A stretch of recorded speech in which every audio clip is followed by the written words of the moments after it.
and Earthlings, welcome along to another Still Alive. And in fact, this is a rather special one for us in the sense that I don't think we've done a watch along, have we, Ronnie? I don't think we haven't. No, not as far as I can remember. So this is a watch along kind of special, I've called it, and discussion. We'll just see how it goes in that sense. As always, if you're not watching on my YouTube, that's the best place to be in terms of engagement with the I put the wrong thing up when I was saying that, with the chat, and of course feel free to comment, because we don't charge anyone to have their comments put up on the screen. So because it's a watch along, then we're going to be watching along with a film which is about an hour long, and it's Don't Give Up Before We Even Get Started is the title. And so this is from, be interesting to know how many people in the chat are familiar with the filmmakers, Ronnie, because we talk about Jenny Steen and James LaVeck. So it's James LaVeck who is presenting this particular talk, and he's an abolitionist and very worried about the infiltration, as he puts it. In fact, I'll show you in a second, the infiltration of the animal movement by the kind of industry, the kind of material that I covered. If you think back to the time tunnels, when we had 3 about the North American movement, the second one, this is in that kind of territory, the kind of death of the animal movement. That's kind of part and parcel of their thing. I did. Haircut. Yeah. You looked. Yeah, I thought it looked neat. Yeah, I've had one as well. I cut a couple of my hairs earlier on. Oh, did you? Yeah. Yeah, trimmed them up. But I should send some along in a packet for you, shouldn't I, Ronnie? Well, you could be a transplant donor for me, couldn't you? Really? That'd be good. Yeah, if you want wiry hair, that's right. Yeah. So we're talking about James LaVeck and Jenny Stein, and just let me show you a couple of things first. First off, this is. It won't go. There we are. Right. Okay. So they have 3 websites. This one is called Tribe of Heart, and this is the name under which the film that we're about to watch is was shown, as you'll see. So Tribe of Heart, and then there's another one called Peaceable Kingdom, which is a kind of famous film. You can see it on the screen now, featuring Harold Brown, the farmer who's now a vegan advocate.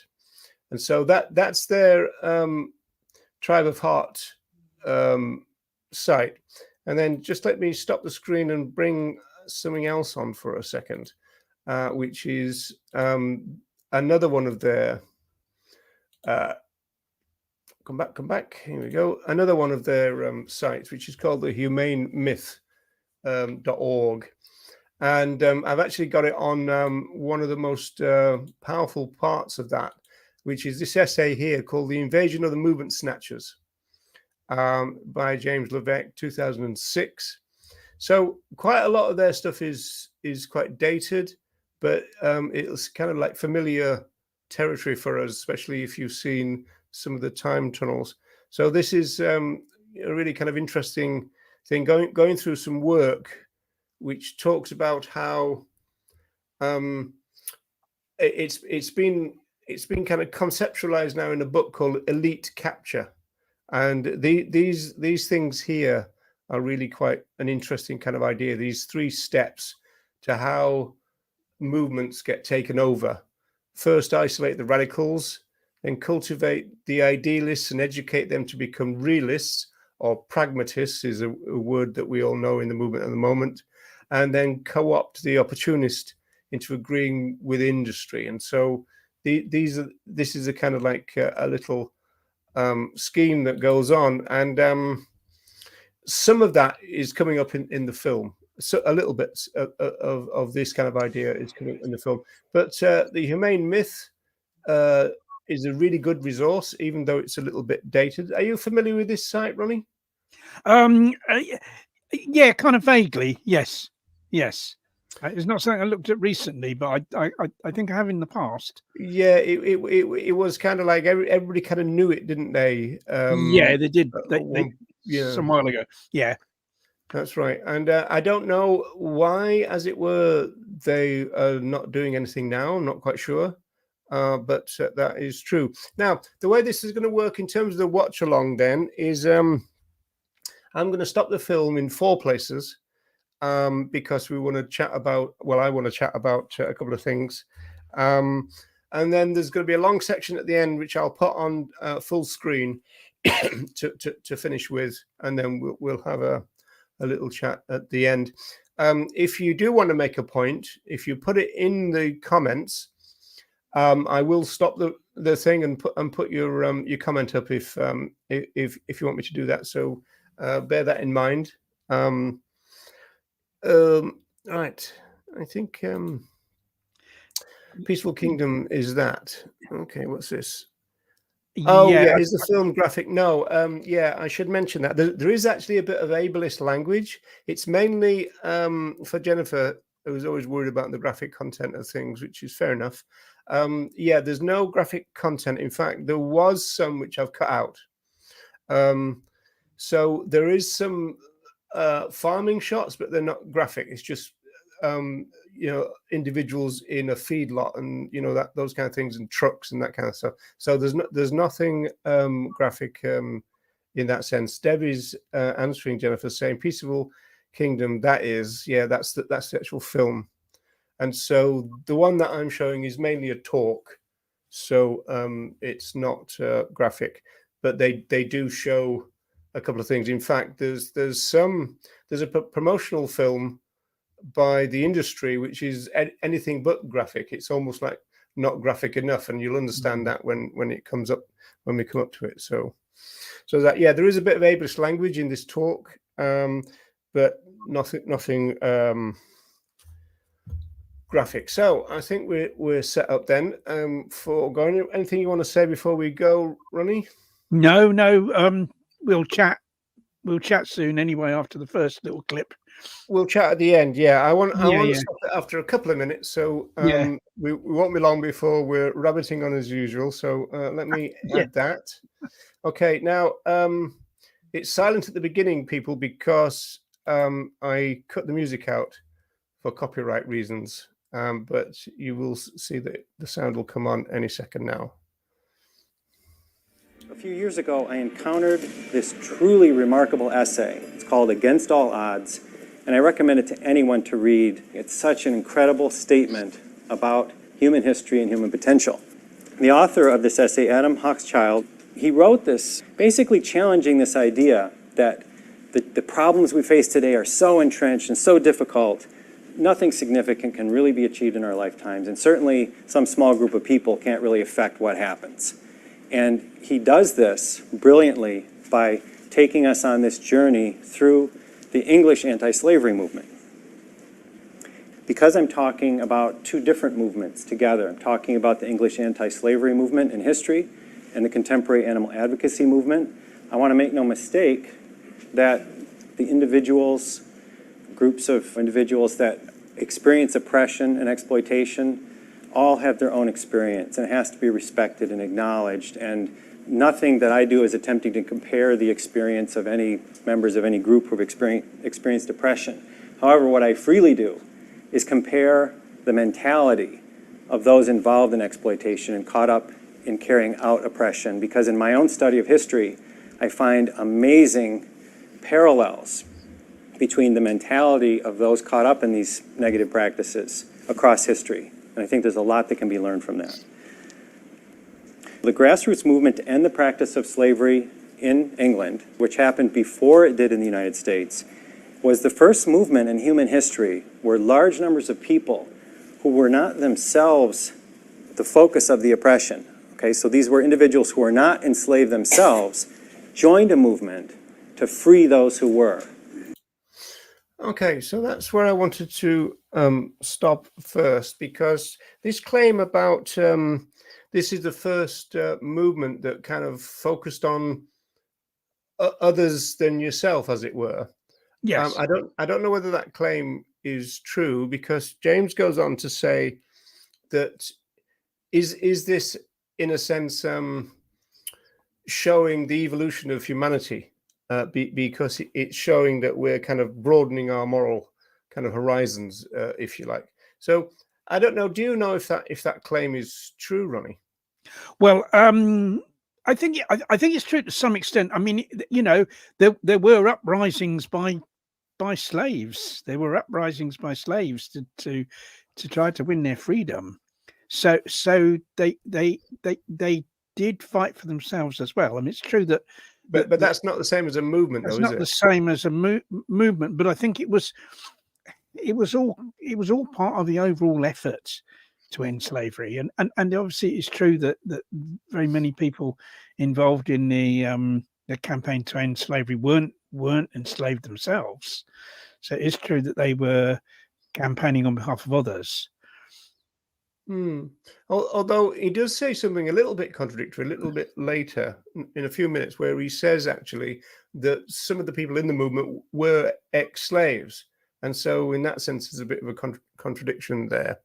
And then another thing that I just saw it just now, funny enough, I didn't make a note of this earlier, but you know, he mentioned mentality twice. He said that I'm not trying to compare the experience, I'm trying to compare the mentality of the perpetrators.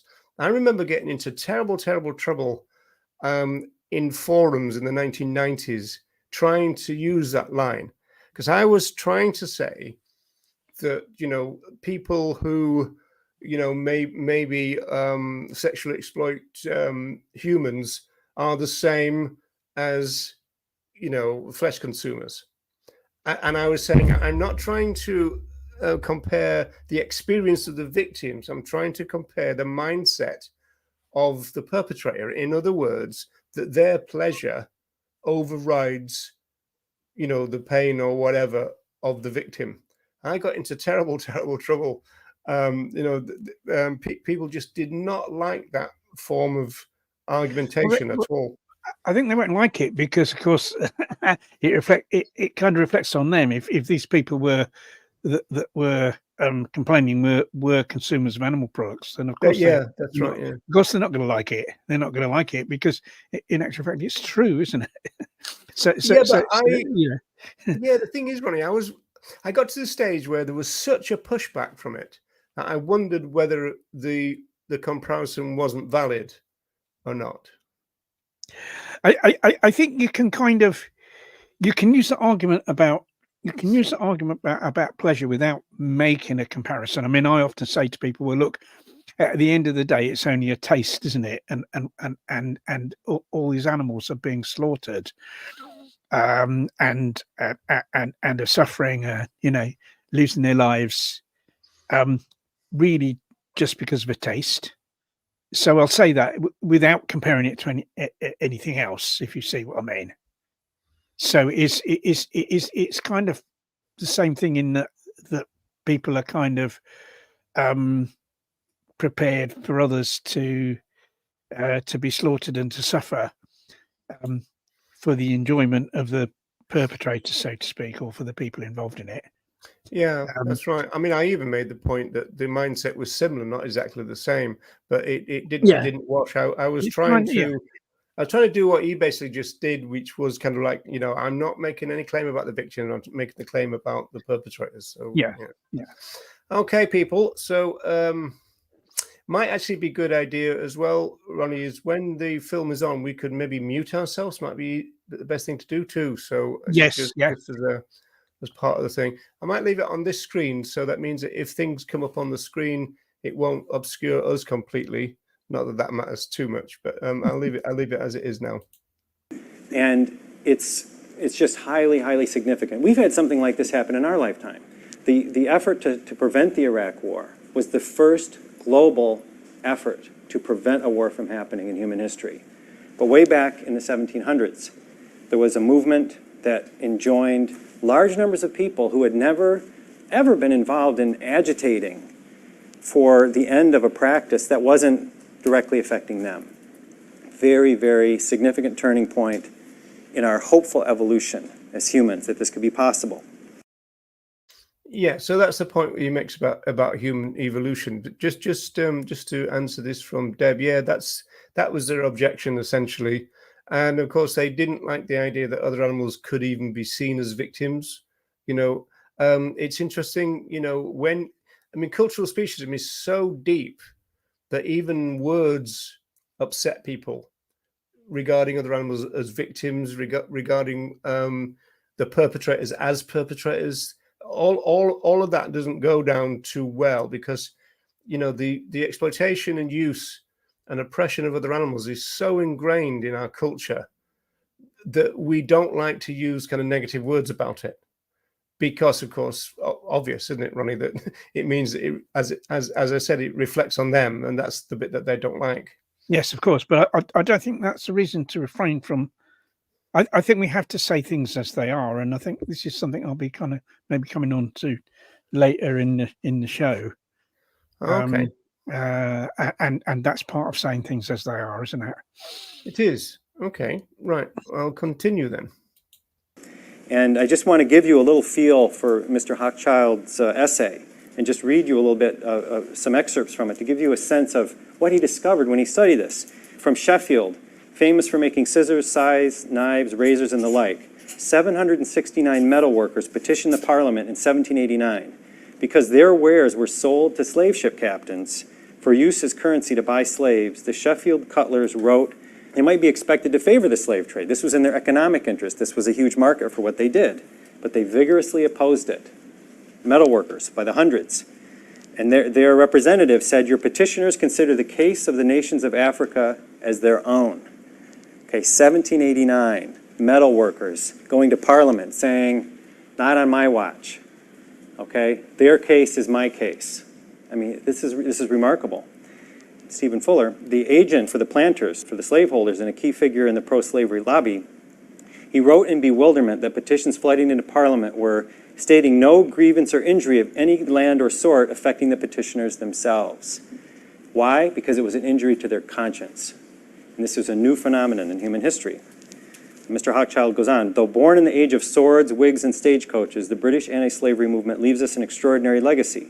Every day, activists use tools it helped pioneer. Consumer boycotts, newsletters, petitions, political posters and buttons, national campaigns with local committees, and much more.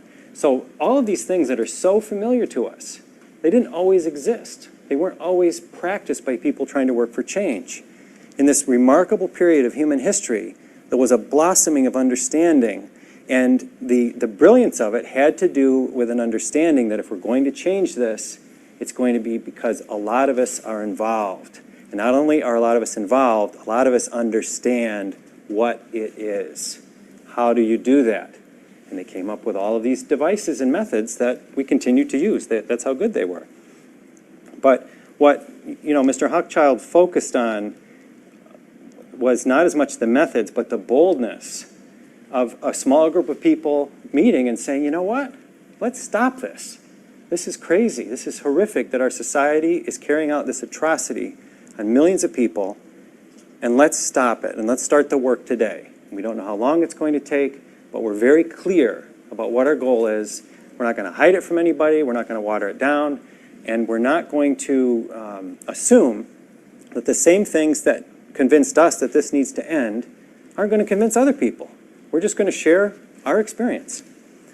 When you think of the problems that we face today, many people who might seem to be hard-headed realists would say, no way, can't change, we're talking generations here. The way that these kinds of oppressions and exploitations are woven into the economy, the products people wear, what they eat, even their entertainment. I mean, at every level, these kinds of oppression insert themselves and like tentacles wound around all aspects of society. And when you start to understand that, it feels like it could never change. It could never change. And, he helps us grasp in this era what it was like. 1787, well over 3/4 of the people on the earth are in bondage of one kind or another. 3/4 of all humans. In parts of the Americas, slaves outnumber free people. African slaves are scattered widely through much of the Islamic world. In India and other parts of Asia, some people are outright slaves, others in debt bondage that ties them to a particular landlord as harshly as any slave to a southern plantation owner. In Russia, the majority of people are serfs. So in this time in human existence, vast numbers, the majority, are under the direct, total control of some small number of others. It's really incredible. And, you know, he basically points out, if you had proposed at that time to say, you know what, we can change this. You know, such a person would have been considered probably insane. And, you know, as he points out, you know, the 9 out of 10 would think that, and the 10th person would say, well, maybe it can, but if it does, it's going to ruin everything. You know, and they will say it'll ruin the economy, it'll ruin the family, it'll ruin religion, it'll ruin our educational system, it will destroy our culture if we stop doing this. Every time there's a systematic oppression, that is the message that comes back when people say, let's change it. So here's the punchline of this particular part of his essay, is that all that's true. However, by the end of the 19th century, slavery was, at least on paper, outlawed almost everywhere. Okay? In a very short span of time, this huge institution, huge, that was tied to everything, was against the law. Okay? Essentially one lifetime. And what's amazing is this unstoppable wave of change was sparked by the efforts of a quite small number of visionary activists, some of whom were formerly enslaved individuals. There were educators, political leaders, and they were using these methods that are familiar to us today. And it's just so interesting that we take for granted now that, at least on paper, we know that human slavery exists on our planet now in some significant proportion, but at least on paper, it's against the law, and it's understood by most people to be morally reprehensible. And it started with a small group of individuals saying, we can do this. Let's change it. So let's talk a little bit about some of the tactics. The very familiar concept to all of us now of the boycott. People started saying, where does this sugar come from? It comes from enslavement and torture and oppression, and they called tea the blood-stained beverage. And hundreds of thousands of people stopped using sugar. But these documents are really very interesting to see. You know, it's an address to the people of Great Britain, proving the necessity of refraining from sugar and rum in order to abolish the African slave trade. And these pamphlets were distributed by the thousands, changing the understanding of vast numbers of people. And, you know, as this was a new phenomenon in human history, the people who were enmeshed in slavery were horrified by this. And it was very upsetting to them because their world was getting disturbed and rocked. And so they began to do some things that we now are very familiar with as well. Other techniques were invented to counter the activism. And so the message is put out. Sugar is not a luxury, but a necessity of life. And great injury have many persons done to their constitutions by totally abstaining from it. I mean, does that sound familiar? And, you know, this is really, you know, where this essay really started to get my attention, is when he started to talk about how, you know, yes, these grassroots methods were pioneered, but also methods of co-option, distortion, and delay were also pioneered during this era. So the ball keeps bouncing. The battle continues to evolve. And, you know, understanding that is just as important as understanding how the change was brought about. How was it resisted? It was resisted the same way it's being resisted in our era, to a large extent. So, you know, as I can tell from the laughter in the room, you know, we know that the meat industry, the egg industry, and the dairy industry put out the same message, you know, that these foods are a necessity for a healthful life, and that refusing to eat them for reasons of conscience, self-destructive and unrealistic and ignorant. So he talks about the counterattacks. The pro-slavery forces bought a book for distribution, and he talks about how in a college town, Cambridge, which he said they were lefties even then, they printed 8,000 copies of the pamphlet about how each happy slave family had a snug little house and a garden, plenty of pigs and poultry. And they sponsored a London musical, The Benevolent Planters, in which two black lovers separated in Africa end up living in adjoining plantations in the West Indies and are reunited by their kindly owners. I mean, if you think about how ingenious this is, how diabolical, here's the playbill for The Benevolent Planters. So some real thought and effort and craft went into creating the counter message, ensconcing it in the realm of entertainment, wrapping it in the framework of a positive, redemptive story of these, tragic, star-crossed lovers brought together through the system of slavery to a happy ending. Sounds fantastical, but wait till you see where we're going with this. And, again, the idea of language and the manipulation of language. So they recognized, that the word slave, connoted something negative. So let's call these people assistant planters, and everybody will think it's all okay. And, again, in every issue, these things happen. It's the same dynamic over and over and over. And that's very useful information. So, again, going back to this theme, that what they were doing, and this is what happens again every time, is you shift. If you want to maintain an oppressive system, you shift the discussion from the justice or the justification for the oppression itself. Why are we allowed to have absolute control over these others? You never want that question to be discussed or thought about. What you want to do is shift the question to, how shall we control and dispose of the fate of these others? What is the right way to do that? It conveys an aura of morality, of concern, of righteousness, because we're trying to do things the right way.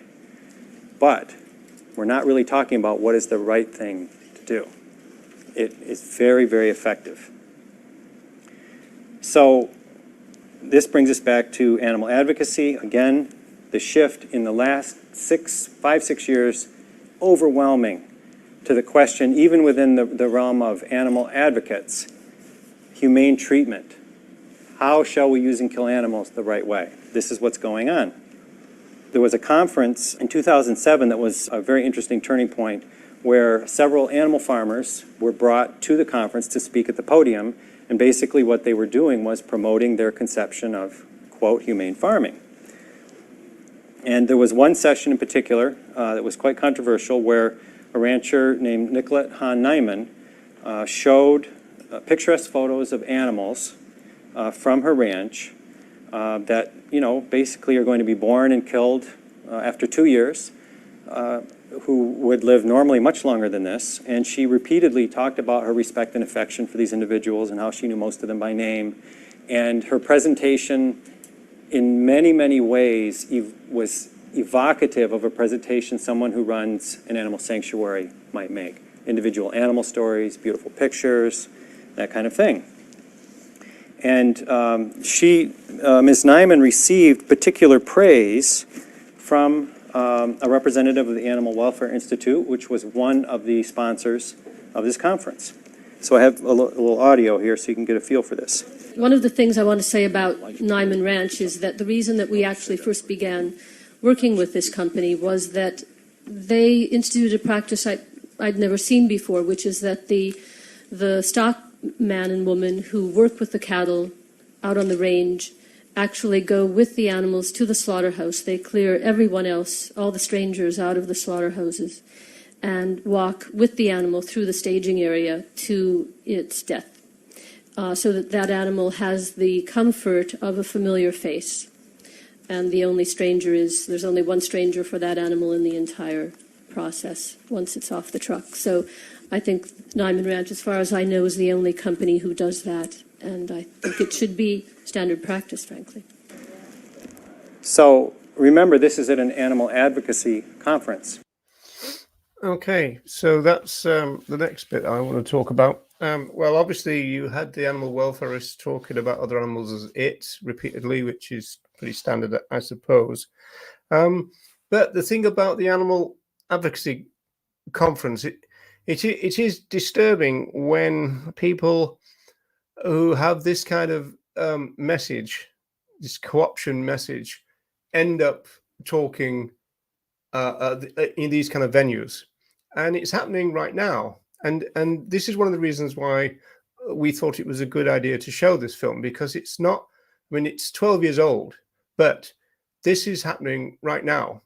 If you look at the International Animal Rights Conference in Luxembourg, for example, it used to be the place where Steve Best would deliver his total liberation talks. Now some of the main speakers are reducitarians, including Tobias Leonhardt. And Tobias Leonhardt's last talk is about the 10 things that he changed his mind about over the last 20 years. And he also delivered this in Kent just a few months ago, because his group, Pro-Veg, sponsored the event. So that meant that they were allowed to deliver the keynote speech, the last speech of the entire conference. And in that speech, he says that we can have a symbiotic relationship with other animals. And we give them shelter, we give them food, and they give us eggs and wool and milk, etc., etc. And so this is the insidious part of this for me, is the fact that these messages are out there, but it's also where they're out there. I mean, Ronnie, these are animal advocacy conferences, you know, where you expect an abolitionist message, especially if they're called animal rights, you know, that kind of thing. You're muted. I don't know if you want to. Yeah. Yes. You see, I think there's two, you know, two possible motivations for the, you know, the so-called animal advocates that kind of go down this particular road. The first is that, you know, do they really believe in animal liberation or animal rights at all? You know, are they people that actually think it's okay for animals to be oppressed and exploited by humans to some extent? And so they're just promoting that. Or are they people who would like to see animal liberation and would like to see the rights of other animals recognized, but they don't believe that's possible? So therefore they go for some kind of compromise. You know, which of those are these people? Are they a mixture of both? Well, they might give a third thing. They might say that they are. It's a little bit like the idea of new welfareists, which is not kind of used much anymore. But it's the idea that we are abolitionists. It's just that we're going to get there by a different route or a different route. I'm saying that for you, Deb, in the audience. We're going to. So, but you know, and they would say, I mean, Leonhardt would often say that his non-vegan veganism will get to veganism before veganism will, if that all makes sense. And So- one argument there is if you lower the bar of entry into the vegan movement, you get more people in it, right? And so if you allow people to eat eggs and dairy and even fishes and still call themselves vegan, then that means the vegan movement could be much bigger. But then it's no longer a movement then that promotes veganism, is it? Well, he argues for flexibility and exceptions, the allowance of exceptions in order to facilitate that growth. That's his argument. But then that's not a growth in a vegan movement, is it? It's a growth in a movement where people continue to consume animal products. So that is no longer a vegan movement. No, but his challenge to us would be, yeah, but if we call that veganism, isn't that a good thing? Well, it's not, because it's calling something a name that it isn't. I mean, veganism is how it was defined by the founders of the vegan movement. You can't change that. This is a political approach, Ronnie, where you don't necessarily tell the truth. In fact, Leonhardt is on record of saying you don't have to say that our end game is veganism. In fact, it might be better not to use that word very often, right? And so it's not about being honest, and it's not about being morally consistent. It's about doing things which they think are the practical thing to do. And you're going to see elements of this coming up in this talk. Mm. But I mean, that's similar to people who are opposed to racism, saying we're not going to say that, you know, our eventual aim is to end racism. We're going to say it's something else. It's very similar to, it's exactly the same as that, isn't it? Yeah, I think the difference there, though, Ronnie, is that people will say, well, yeah, but if you had a society in which the same amount of people were deeply racist as the amount of people who were deeply speciesist, then you would have to consider that kind of approach. Whereas it's only with speciesism when most people are kind of daily, thrice daily, whatever, they're consistent speciesists, and most of the population are like that, and so therefore we can't proceed as though to assume that most people are against it, because most people are actually doing it. Yeah, but you see, I think there was a time when where in this country, most people in this country who weren't people of colour, I would say at one time nearly all of them were racist to some extent. I mean, a lot of them still are. So that is, that's a very pervasive element in people, and kind of has always been, in a sense. But we're not afraid to talk about racism, why racism is wrong, and why it should be opposed, and why it should It's be not abolished. as blatant, though, is it, Ronnie? I mean, like people. It's not as no. It's not. It isn't as deep. It isn't as deep seated. No racism as speciesism. But it's also not even that visible. I mean, even racists are careful about their racism, if that makes sense. Whereas speciesism don't have to, do they? Well, the racists didn't always have to be careful about their racism. They're careful about it now because of, Yeah, right. That's the my point. anti-racist campaign. Things have moved on. Yeah. Yeah, and so things can move on in terms of anti-speciesism, but they're not going to move on unless we quite clearly, talk about speciesism and human supremacism and why those things are wrong. Yeah, well, that's another plank of this argument, is that you don't do that. And so if you think about this two-phase model that are presented by some of the reducitarians, they would argue that we are still in what they would regard as a pre-vegan stage. And so therefore, it's best not to talk about veganism. It's best not to talk about concepts like animal rights.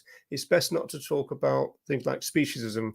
We need to get people further along the road before we, as it were, reveal what our destination is.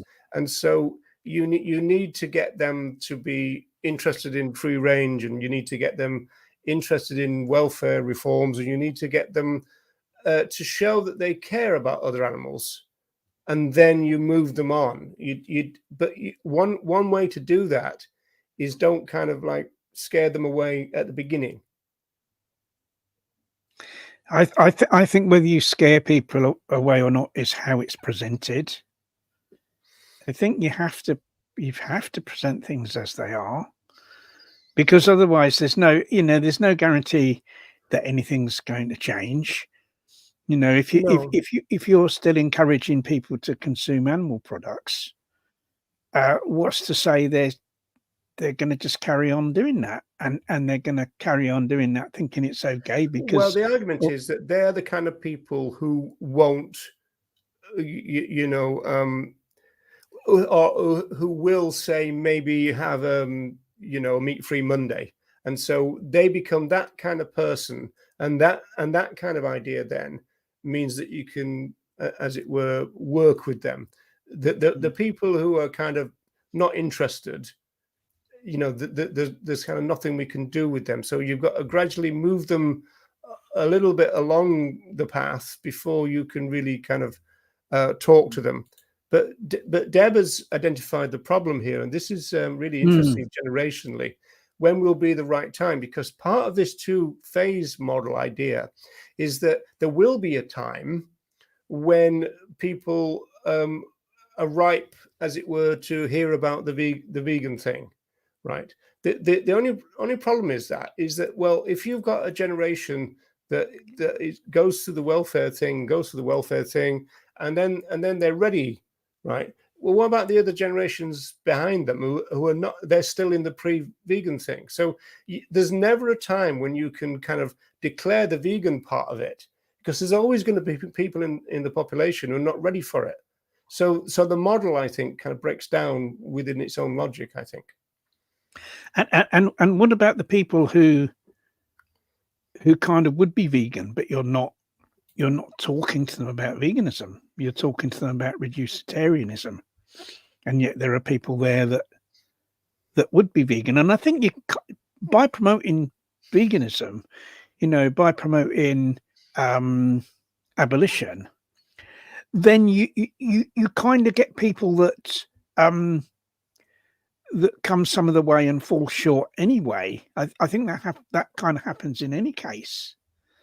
And I've had that in my own personal experience through, through doing information stores, where where people have come up and said, "Look, I agree with you, and I'm kind of trying to, I'm cutting down on animal products, or I'm 1 or 2 days a week I'm not eating animal products." Those people are saying that to me. That's not on what I've said for them to do. I'm encouraging them to go vegan. I'm encouraging them to be abolitionists. But their response is to say, yeah, I'm kind of somehow working towards that. But that's what they're doing. I haven't. Yeah, told them to do that. we had exactly the same experience in Dublin. In fact, there was a time at Temple Bar where we got a lot of this. People coming up and said, "Look, I'm on my way to vegan, but I'm not there yet," kind of thing. But that's where I want to go. So they had the destination in mind. It's just that they hadn't kind of reached it, and they were kind of almost going, I'm stuck here or I'm stuck there. Can you give me any tips, as it were, to help me along? I know where I want to go, but this or that is blocking me at the moment, kind of thing. Yeah, it's similar to the in terms of people who advocate welfare measures, that by advocating for abolition, we'll get welfare measures anyway without asking for them, because the industry will bring those measures in to try to kind of ease people's consciousness and kind of try desperately to make out that everything is okay, won't they? They'll do that. We don't have to suggest that. We don't have to be any part of that. We just need to constantly stick out for abolition and constantly stick out for veganism. Yeah, I mean, obviously, you're not going to get any disagreement from me on that, Ronnie. But what they would say, I know the argument. What they would say is, it's not about your truth; it's about what works. But the problem is that you never get to, when are we ever going to get to veganism? When are we ever going to get to abolition? When is that going to happen? If we go down the road of reducitarianism, I can't see that happening, because I think we get that anyway. As I said, we get that anyway by advocating for veganism, advocating for abolition. We will get some people that say they can't go that far, and so they, by their own choice, become reducitarians. We don't have to tell them to do that. And the same with welfare measures. We don't have to advocate for welfare measures to get welfare measures. I think if anybody knew the answer to this one, it would solve a lot of problems, because obviously no one knows what works in a sense. It's a little bit of like, different stroke for different folks in a way. And then it comes down to me to kind of things like moral kind of consistency, even things like honesty. I think there's something to be honest with people when you speak to them about what your position is and what you want, what your aspiration is. I think honesty, there is something good about that, rather than the idea that, oh no, we must hide what we really want, which for me is far too politician-like. Yeah, well, we want people to look at the world in a completely different way, and the only way you do that is by presenting those people with a radical alternative. You're not going to get it by presenting them with a slightly altered version of how things are already. If only somebody in 1944 would have come up with that idea, like ripening people up, so which of course they did.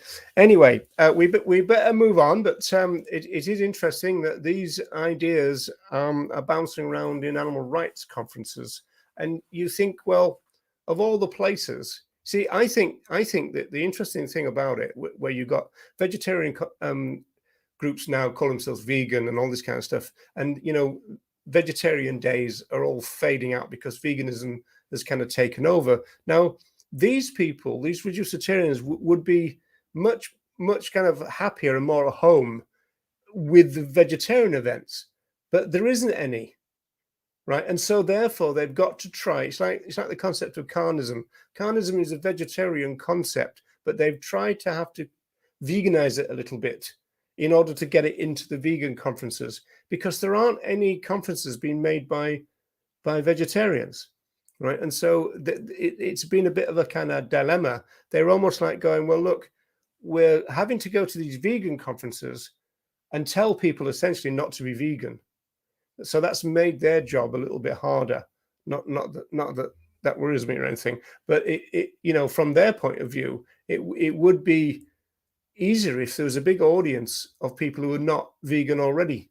Whereas in terms of their presentation and everything, they tend to end up going to places like Luxembourg, which is an animal rights conference, all vegan catering, etc., etc. So that's an interesting one. Anyway, let's move on. We've only got about 3 minutes before the next stop, so here we go. And what's fascinating is that during the time that Ms. Nyman was at the conference, her $100 million company was taking the lives of thousands of animals a week. And actually since then, it's been sold to an even larger agribusiness conglomerate. And a lot of my intent in going through all of this is to give you access to different facets of this phenomenon. It's a very complex process through which animal advocacy has been infiltrated and co-opted by the industry, and listening to clips like that and getting some exposure to the actual messages being put out is very helpful to understanding how real what I'm talking about is. How many people here saw the film Food Inc? Okay, quite a few people. There's a scene in this movie where Joel Salatin, who's a very well-known media figure, who's an advocate and a spokesperson for this new way of thinking of farming, he and his team of people are killing chickens, and he's talking and philosophizing while he's doing it. And if you turn down the sound and watch what's happening, it's a horror show. And then if you turn up the sound and you listen to what he's saying, it sounds like a philosophical lecture. And it's a very interesting depiction of the disconnect that is associated with this phenomenon. He says, "We have allowed ourselves to become so disconnected and ignorant about something that is as intimate as the food we eat. What a difference it is to be out here in the fresh air and sunshine, birds singing in the trees." And some birds are singing in the trees, and some are screaming because they're being killed. But the ones that are being killed don't matter and aren't part of this bucolic vision. They are the product. Mr. Salatin in the media has said that he's in the healing industry and that his farm, where hundreds of animals are raised and slaughtered for profit, is in fact like a sanctuary. 10 years ago, this would have been unthinkable. But the incredible and inexorable merging and meshing and blurring of animal advocacy and animal exploitation, facilitated by the participation of animal organizations in this process, makes something like this possible. No one challenges him institutionally when he makes claims like that. So animal advocates start to sound more like animal exploitation advocates or people involved in that process, and people involved in animal exploitation start to sound like animal advocates. Can the public tell the difference? Do they have even a fighting chance?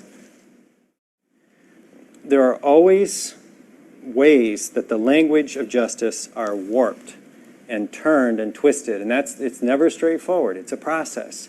And the people who are trying to maintain systems of exploitation study the message that's being put out, they study the methods that are being used, and in many ways they mimic them, but with a twist. And there's a very famous moment in the English anti-slavery movement when a man named Henry Dundas, a powerful political figure who controlled a lot of votes, rose up to speak, and nobody knew what he was going to say. The debate was intense about slavery, and it went on for a very long time over the course of years. So he stands up, and he begins by declaring himself in favor of abolition. And so all of the people that are in the galleries watching this, you know, it was reported their hearts are soaring. This major political figure is coming forth and saying he's for the abolition of slavery. The tide is turning. But then he pauses and he inserts the word gradually.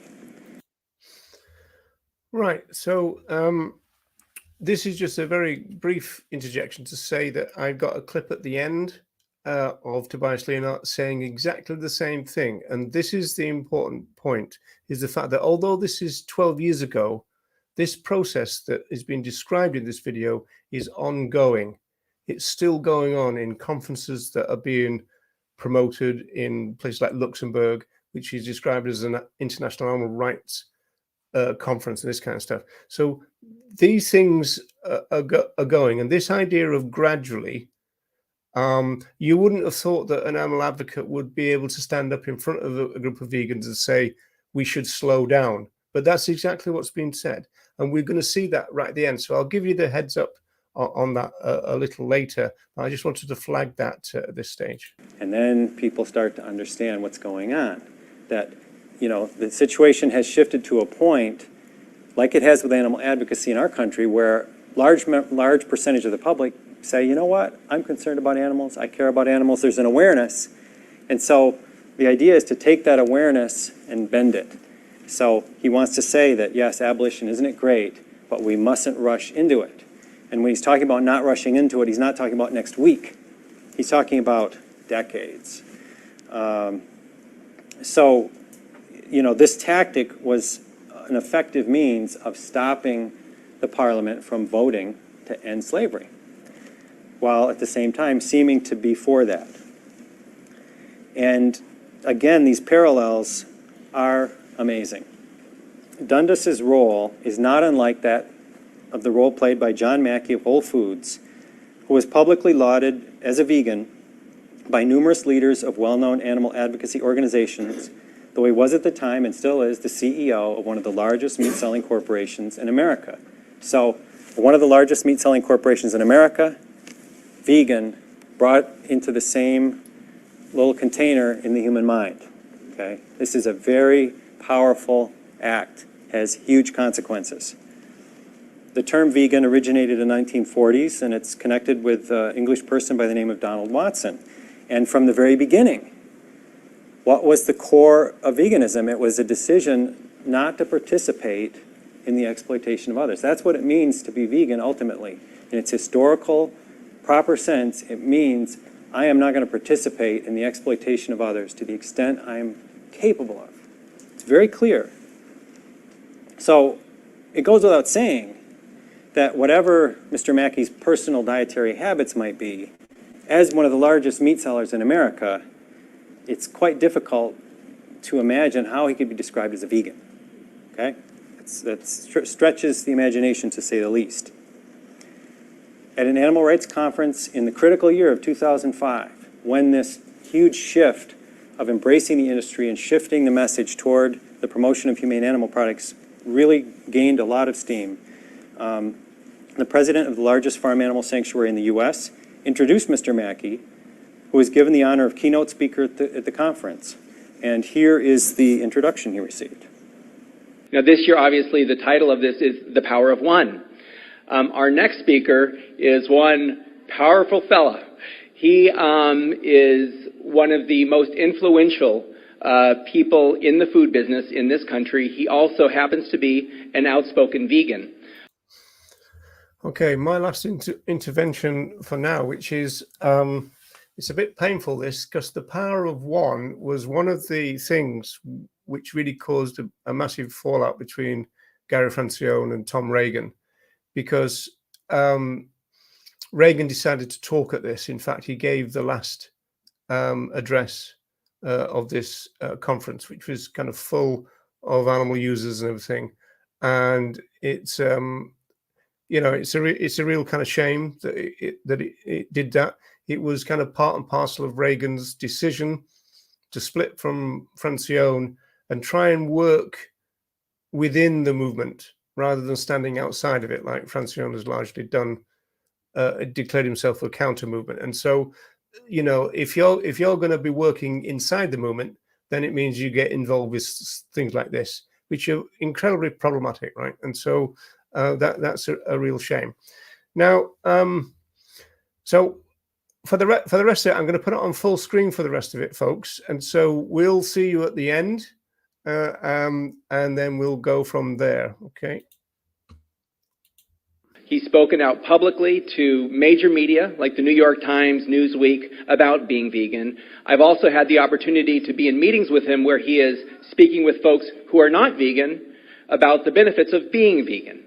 So he does not shy away from who he is and speaking about what he is passionate about. He also seeks to incorporate his personal values and desire for a more humane, more compassionate world in the business world. And that can be quite a challenge. And I think each of us in our daily lives face such challenges, face being vegan in a non-vegan world. So it is now also he's a man who I've come to respect and admire greatly over the past several months as I've seen him in action at meetings among some people at his own business and otherwise. So anyway, it's now my pleasure to bring up John Mackey.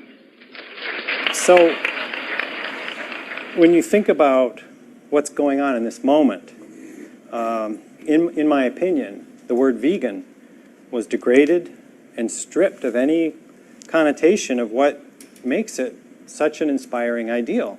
The commitment not to participate in the exploitation of others for reasons of conscience. And so when a person who is one of the largest meat sellers in the United States is connected with the word vegan over and over and over by numerous leadership figures in the animal advocacy movement, for all of the people out there who look to such leaders for guidance, for leadership, something really huge happens in their understanding of what it means to be a vegan. Okay, so somehow now veganism has been being connected with changing the ways that animals are used and killed. Okay, this is something new. And so Mr. Mackey is a very sophisticated businessman, and I think like Henry Dundas, he had a very clear idea of what he was doing and why.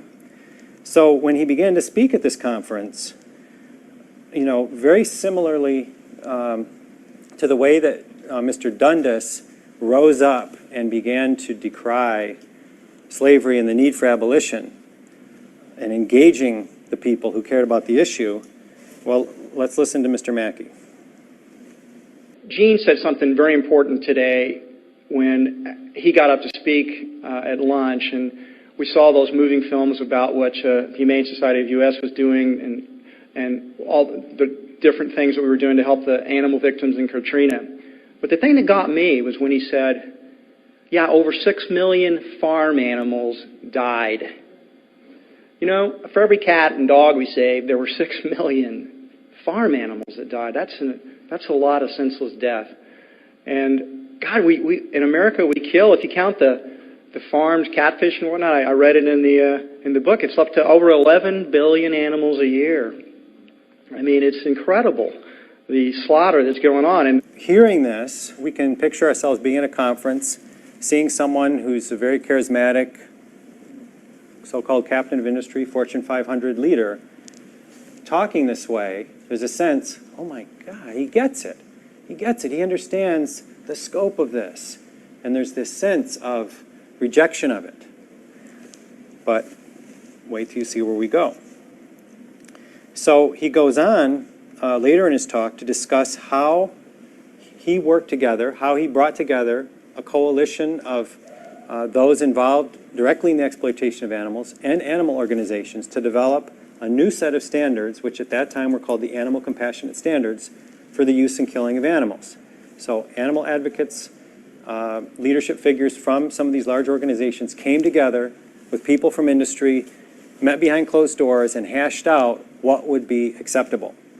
And so he discusses this. this process is a multi-stakeholder process.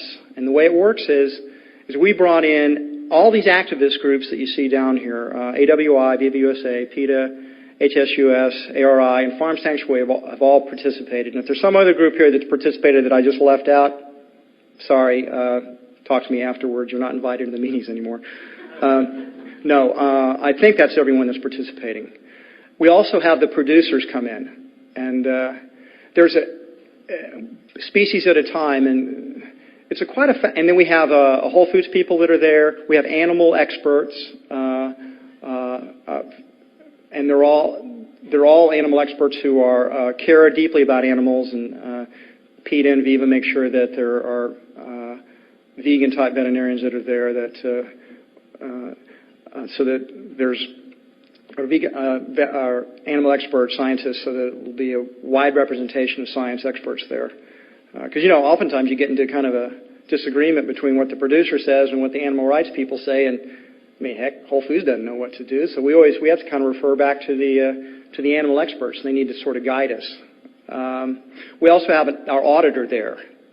So we're all together in this room, and we basically kind of point by point, we sort of go through it, and we're getting better at it. Boy, it took a long time to do ducks, but we're getting a lot faster with it now because we've got enough species that we're beginning to learn what works and what doesn't work. So remember, the framework of this presentation is John Mackey, vegan role model, gathering together with the standard bearers of animal advocacy in the United States to develop and endorse these standards for using and killing animals. The meaning of veganism, the core of it, a commitment not to participate. He uses the word, they all participated. So in other words, veganism as a concept, cracked. It's cracked, it's opened up, and now it's free for reinterpretation and commingling now with the act of exploiting others. And he talked about, how this is a gold standard that we're creating, and, what I want you to do is once we do this, I want you to go out and bash my competitors and, tell Safeway that they can't, that you're saying we can't do it? Well, look at Whole Foods is doing. You should do it. And, the idea is enlisting the animal advocates in the work of promoting these standards and saying that's what your activism should be if you really care. And then that, troublesome activist in the crowd who's feeling a little uncomfortable and, just not quite certain why, gets up and asks him, Mr. Mackey, well, why do you sell veal? You're trying to be on the cutting edge, and what about that? And then when he speaks, he reveals what his actual value system is, what he actually serves, what his actual priorities are. So this is a telling reveal of what is under the facade. And veal? Whole Foods veal is very humanely raised. It's not tethered. It's not anemic. It's humanely raised as any cow is humanely raised. So we don't see that if it's a crime to kill an adult cow, it's a crime to kill a baby calf. I mean, same argument can be made for lamb or anything else. I mean, Whole Foods is a grocery store, and our customers want to buy dead animals. And I've already answered this. If we stop selling that, we're going to go out of business. And it can't happen because we can't. I mean, I can't stop it. I can't stop it. If we don't do that, we'll go out of business. Therefore, the only way we can help the animals is to continue to raise and kill and sell them by the millions.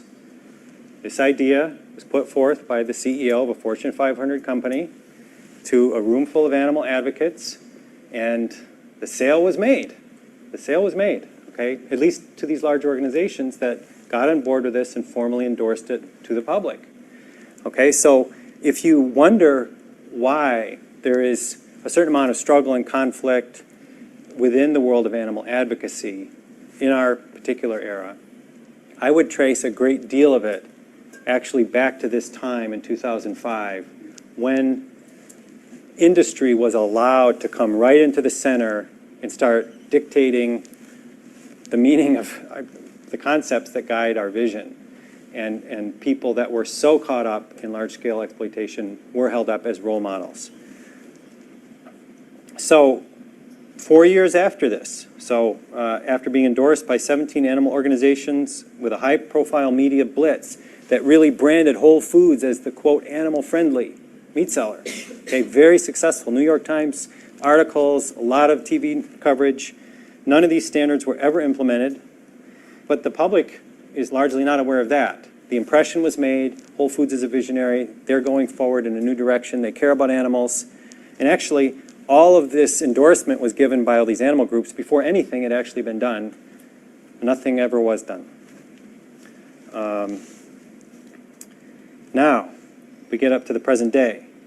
Animal compassionate veal didn't make it as a product. Even John Mackey, with his skills and his rhetoric and his understanding of PR, wasn't quite able to go there. Wasn't quite able to get that to fly.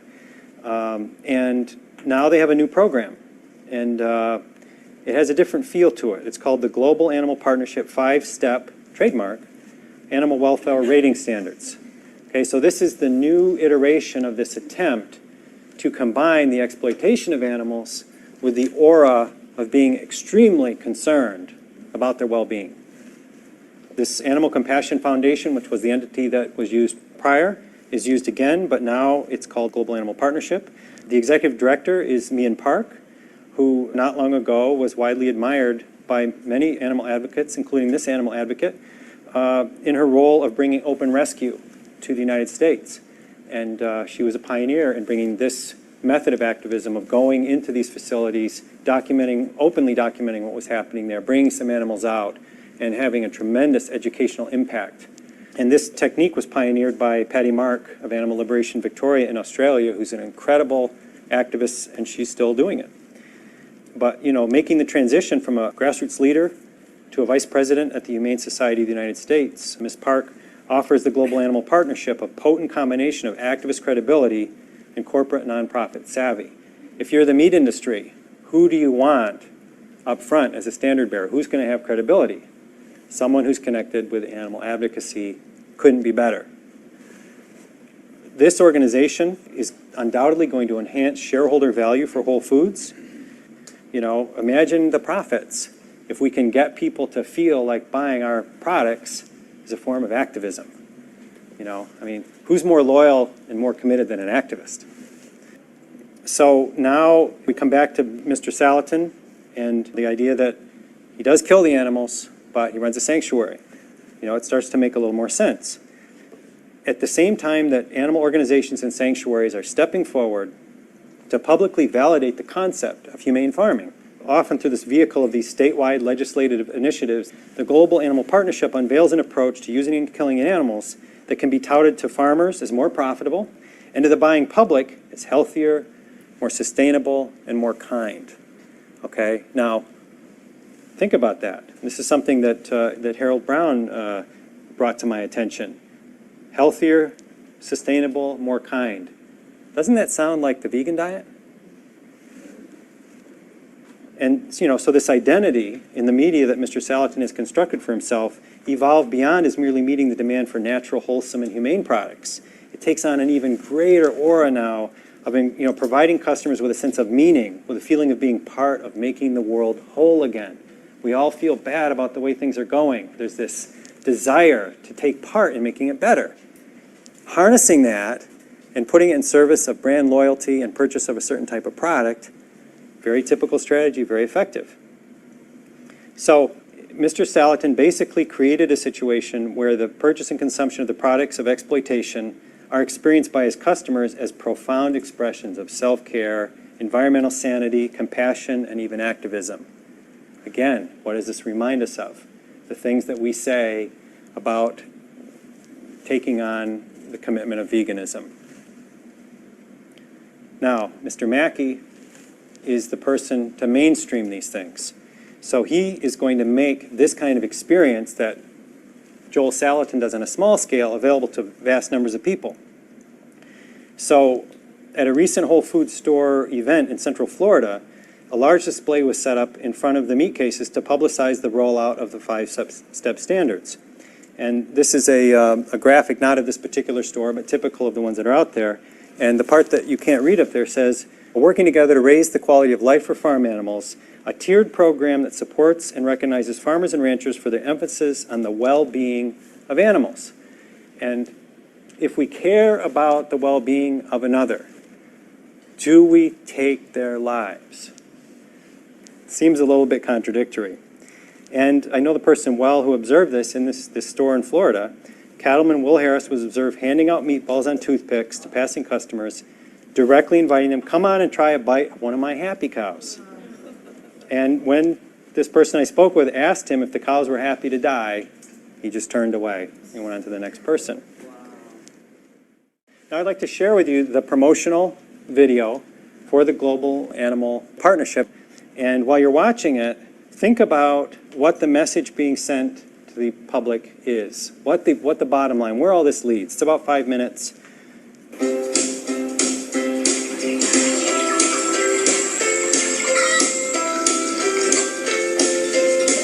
Why does Whole Foods care about animal welfare? We care about it because we sell animal products. And if we're going to sell products that are derived from animals, we need to look out for their welfare. It's just the right thing to do. Farm animal welfare is a growing concern globally. Our job is to go out there in the world of food that's available and pick products and agricultural methods and animal care practices that our customers would expect us to support as a company. The Global Animal Partnership 5-Step Animal Welfare Rating is a complex, detailed, comprehensive program. We have implemented that program. Each step includes standards that are applicable to all species. Additionally, each step includes standards that are specific to a species. For example, in order to meet step 1, a chicken farm has to meet 91 standards, a pig farm has to meet 118 standards, and a cattle ranch has to meet 121 standards. That's just for step 1. What's really groundbreaking about this program is its tiered design. For the producer, it creates an actual doable way of moving into better welfare practices. Producers come in and they get audited and certified by independent third-party certification companies, and they're assessed against these different tiers of standards. We have already been doing a lot of things to provide great things for the birds, and it was very difficult to communicate that to the consumer. The 5-Step program is actually the perfect scorecard to communicate to the customer what they're paying for and the value they're getting and how these birds are raised. We're able to give all of this information to the consumer so that he or she can use dollars to really vote for these practices that they choose to support. Step 1 prohibits the use of intensive confinement production systems like cages and crates. When I started seeing these confinement buildings in the 70s, I had a chance to go into a couple of them. That's all it took for me to really realize that I just didn't want to do that. If you want to see something like the difference between what conventional is and what we have in the 5-Step program, in the conventional barn, the mother sow will be locked in to an area of no more than 2 feet by 7 feet. Confinement pigs, I have to have their tails docked because they chew each other's tails off if you put them in those conditions. As you notice, these pigs have tails. That's part of our protocol. Step 2 builds on Step 1, and it requires environmental enrichment. Eucalyptus branches upside down and bales of hay. Hides or boxes that allow those birds, if they're not feeling quite right, to get up underneath and get away from the other birds. We allow them these enrichments so they can express their normal behaviors and be chickens. Step 3 requires that animals have meaningful outdoor access. After the birds become fully feathered, if they want to go outside, the doors are open. We have pens along each side, each house, and there's grass growing outside. They can go out, wander, pick up worms, scratch, do those things that chickens like to do. At Step 4, animals are raised outdoors in natural environments, whether it is pastures or foraging areas, something that is appropriate for that animal in that region. With the pigs outside, it's unbelievable. They're running around, they're enjoying the sunlight, you'll see them rooting, their natural behavior. I mean, you can't get anything nicer than that. Step 5 is an animal-centered approach that prohibits all physical alterations of animals, and they're raised, again, in these outdoor environments that are really suited to let them thrive. To get a 5-step rating bird was actually very difficult. We had to consider a lot of the traits that the bird naturally wants to do. That includes like these perches. At nighttime, the birds like to sleep in a perch. We also want to provide a good grass, a good cover for them, a good vegetation for them. This beautiful pasture out here is the perfect stress-free environment for these chickens to be raised in. Step 5 Plus is our highest rating, and it builds on all of the requirements for the other step levels, and it also enables the animals to live their entire lives on the same integrated farm or ranch. Transport is very stressful for animals. So at Step 5 Plus, transport is prohibited for cattle and pigs and very, very restricted for chickens. A big part of animal welfare is allowing the animal to engage in their instinctive behavior. Chickens are born to scratch and peck. Hogs are born to root and wallow. And cows are born to roam and graze. And these cattle are able to do that every day of their life. Taking care of animals, it's a lifestyle. The 5-step program has actually given us an opportunity to strive for new goals. We started off that most of our farms were at Gap 2, and through the process, now all of our farms are Step 3. We're incredibly excited to be rolling this 5-step program out at Whole Foods Market, and we look forward to this program growing and improving the lives of animals worldwide. The animals are rooting, they're playing, they're running around in a manner that, like I say, they're happy. So, what is the message? What is the message to the public? The message to the public, in my opinion, is that when you go to Whole Foods and you buy and consume animal products, you're buying and consuming happiness. Okay? Not injustice, not taking of life, not the controlling, involuntary confinement, control of others. You're buying and consuming happiness. Now, again, it's just fascinating, both discouraging, but also very interesting to note. This is not a new idea, okay? At the time that the slavery issue was being debated in the English Parliament, lengthy hearings and witnesses like Captain James Penny, a former slave captain, came forward, and according to Mr. Hochschild, he made the slaves on the Middle Passage sound almost like cruise passengers, okay, in the way he described. In magic, there's a principle called misdirection. And you wave a shiny bauble over here with one hand, and with the other hand, doing something you don't want people to see. This is classic misdirection. And this is Captain Penny before the English Parliament. If the weather is sultry and there appears the least perspiration upon their skins, when they come on deck, there are 2 men attending with cloths to rub them perfectly dry, and another to give them a little cordial. They are then supplied with pipes and tobacco. They are amused with instruments of music peculiar to their own country, and when tired of music and dancing, they go on to games of chance. Slave ship captain talking about what it's like for people, you know, crammed side by side underneath the decks of a slave ship going across the ocean. Pretty incredible. So, given this history, you know, that those profiting from animal exploitation would concoct these elaborate facades to obscure the true nature of their horrific activities is inevitable. That's what people do who are in the business of profiting from mass exploitation. That's how it's done, okay? It goes back hundreds of years. But the tragedy and the thing that is of particular concern to animal advocates is that so many animal advocacy organizations and former animal rights activists are needlessly participating in what I think is fairly labeled as a charade.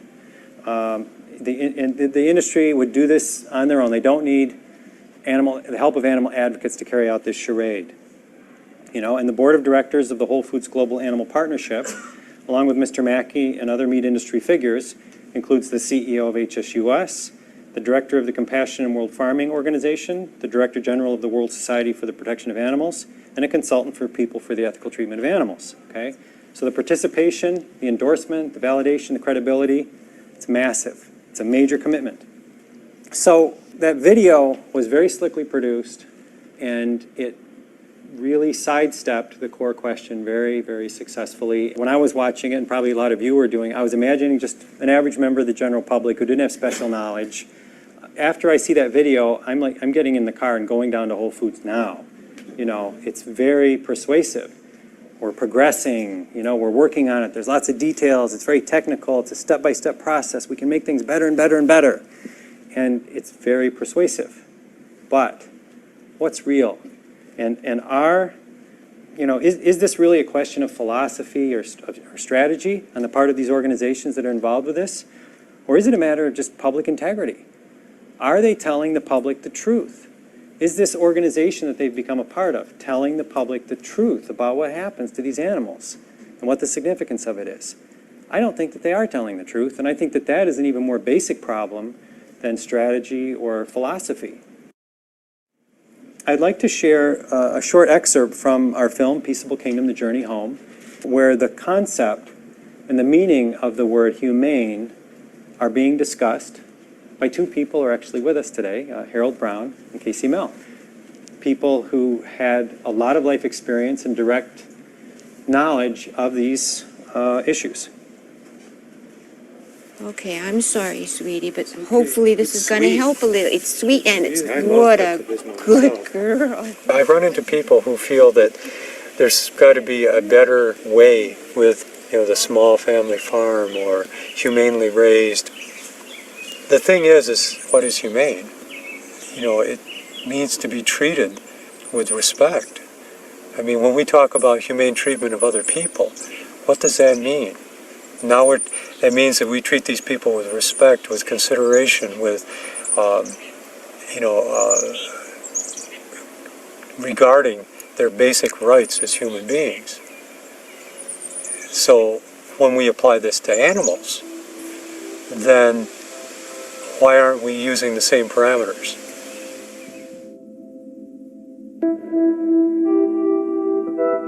Humane farming is a myth. When you see the Happy Cow logo or you see certified organic, there is no federal mandate that guarantees that that animal has lived a wonderful, happy, healthy life.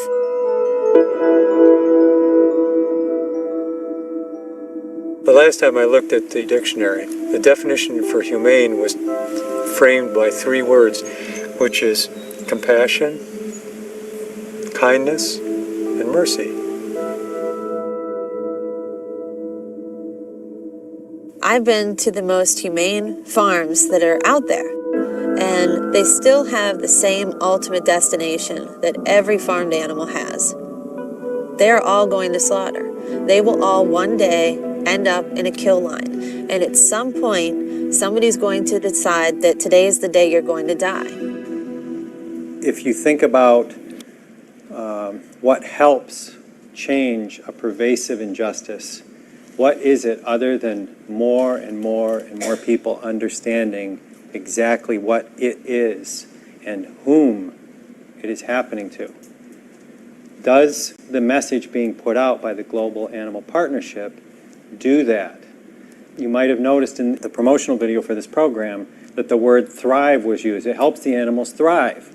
Now, if I'm put into a situation where I have enough food to eat and a clean place to live, and maybe at the age of 12, my throat is cut, and someone said, I've created an environment where he could thrive, most people would find that very disturbing. Thriving usually has something to do with living out your natural lifespan, for example. Or if my body were involuntarily mutilated for commercial purposes, that is usually not considered part of the definition of thriving. If my reproduction were controlled for commercial purposes, again, that's usually not associated with the definition of thriving. But that word is used, that aura is conjured. That is not the reality. That footage, that's not what the Global Animal Partnership wants to share with the public. Remember when Mr. Mackey was talking about, oh, the millions, the billions. He didn't really reflect on or comment on the millions that he orders brought into existence and killed. And he doesn't, in his promotional material, want to draw the attention of the public to that reality of what happens to these individuals, what they go through, and really for what reason. That's not being discussed. What's being discussed are oversaturated pictures of animals cavorting in fields that bear a striking resemblance to footage that sanctuaries might put forth to say, look at what a great environment we create for the animals that we are never going to kill. Okay, so there's an appropriation of the identity and the value the public places on being someone who cares about animals. This is being stolen from those who worked to create it over decades. And, this is the question. If we think back, what if the people who started the anti-slavery movement, instead of helping people understand that this is an inescapable injustice, there's no way to fix this, if instead they had held up as visionaries those who designed new and improved slave ships with better ventilation and stacking densities low enough that captives could turn around as they lay chained below decks, what if that's what they'd put their resources and time and energy into? What would have become of the anti-slavery movement? The thing that I hope you come away from this talk today with is the inspirational power of realizing that in the 18th and 19th century, vast numbers of people from all walks of life were able to grasp that they were a part of an injustice. Even just by not taking action, they were a part of it.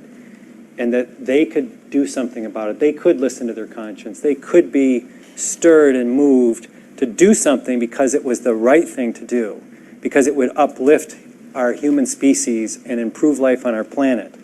People in the 18th and 19th century were able to grasp that.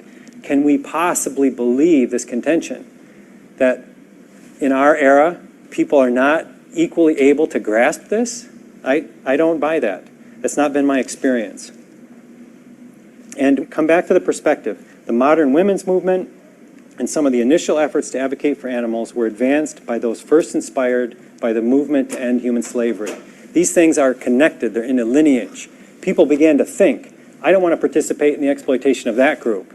And there were those amongst that population who said, well, maybe I don't need to exploit anybody. Who else is being exploited? And then other groups being exploited were identified, and these wonderful movements began. Why can't we start conceiving of ourselves and start acting as advocates working in the social justice tradition? This is a wonderful tradition. It's one of the proudest, most uplifting facets of human history. It's such an uplifting alternative to seeing ourselves as the, quote, customers of these animal advocacy conglomerates that sadly, design programs in ways that definitely maximizes fundraising potential, but ultimately undermine the foundations of fundamental change, such as absolutely devastating the integrity of the concept of veganism, changing its meaning to now embrace one of the largest meat sellers in America as a vegan role model. Okay? That's undermining the fundamental basis of change. If you can't even understand what the alternative is choosing not to participate in this. If you undermine the meaning of that, if you destroy the significance of that, people can't even understand what the choice is. That's what's happened. That's why there's confusion. But we don't have to do that. We don't have to participate in that. So what could we do? How could we think of our work? We can help as many people as possible understand who animals are, why it is morally wrong to use and kill them, and how the solution to numerous public health, social, economic, environmental problems of catastrophic proportions is the widespread adoption of a diet free of animal products. I mean, these are powerful truths. It's a compelling argument. The argument has never been stronger. And why aren't we focusing on this? Developing and propagating nonviolent alternatives to animal-based foods, clothing, industrial products, and entertainment. Incredible work. The people who do this are creating a culture, a way of life that we can embrace as not being predicated on exploitation. You could hardly imagine more important activity. Equally important, protecting and restoring the habitat of free-living animals. Those animals that still are able to have an existence separate from human control, standing for them, protecting their habitat, restoring those habitats. Every time that's done, an incredible teaching opportunity occurs, not just about environmentalism, but about justice. It's a very powerful kind of work. It has nothing to do with collaborating with the animal industry, and it undermines what they stand for and what they do. And, very important, we can share with other people uncompromised versions of the same truths that inspired our own efforts to work for change. Why should we dilute and constrict and limit what we share with other people, patronizing them and making assumptions about their capacity and assuming that somehow it's not the same as ours to respond to these truths. And, you know, to me, that is life affirming. And the activists and the teachers and the advocates who have inspired my life, one thing that I notice is that they do make very few assumptions about every single person they have a chance to communicate with, and they share the best truth they have. Not a watered down truth that is designed to make someone do what they want, but out of a spirit of community to share important truths and facts that have changed their lives. We can do these things. And in every era, there are those who have that intuition that, you know what, as humans, exploitation of others isn't a necessity. It isn't a necessary evil. We can opt out of this, and it could be part of our human dignity and our potential to choose another way. Instead of participating in the exploitation, be an active force for ending it. Ending it. So we can learn from the anti-slavery movement, we can read history, and from it, I guarantee you that if you delve into this material, you will see the parallels and some of the pain that some of you may feel over what has become of animal advocacy, the confusion, the lost resources, the lost momentum. It eases the pain because you realize others came before us and struggled with horrendous challenges, life-threatening challenges in many cases. People gave their lives, they lost their livelihood, and also people overcame those kind of challenges as a community. Thank you very much. Okay, so I cut out the sound for copyright reasons, but just hang on to your hats because you've got that little thing. It's only a few seconds, but it goes back to this idea of gradual that I was saying before. A little clip again of LaVeck and then of Tobias Lenotte.